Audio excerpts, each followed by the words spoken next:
Hi viewers, అందరికీ నమస్కారం. Welcome to Sravya's recipes.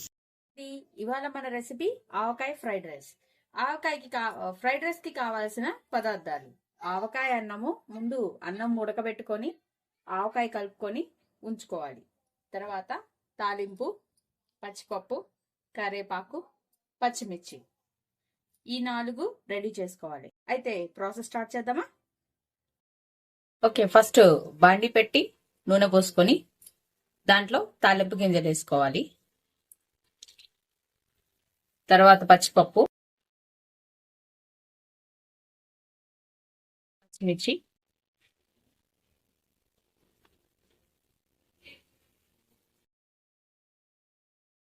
కరేపాకు బాగా వేగనివ్వాలి. కాస్త వేగనివ్వాలి.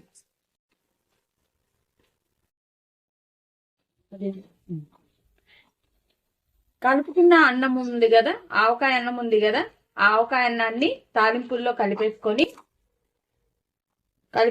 తాలింపులో చూసారా ఎంత మంచిగా ఉందో.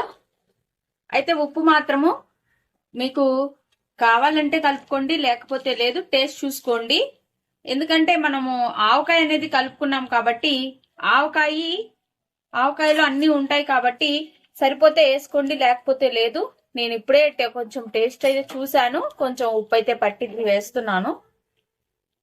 అట్లానే కొంచెం అయితే పట్టిద్ది, చూసుకొని వేసుకోండి. చూసారా ఎంత బాగుందో ఆవకాయ ఫ్రైడ్ రైస్. దీన్ని ఆవకాయ తాలింపు అని కూడా అంటారండి. ఎంతో రుచికరమైన కమ్మని ఆవకాయ రైస్ రెడీ అయిపోయింది. Thank you for watching.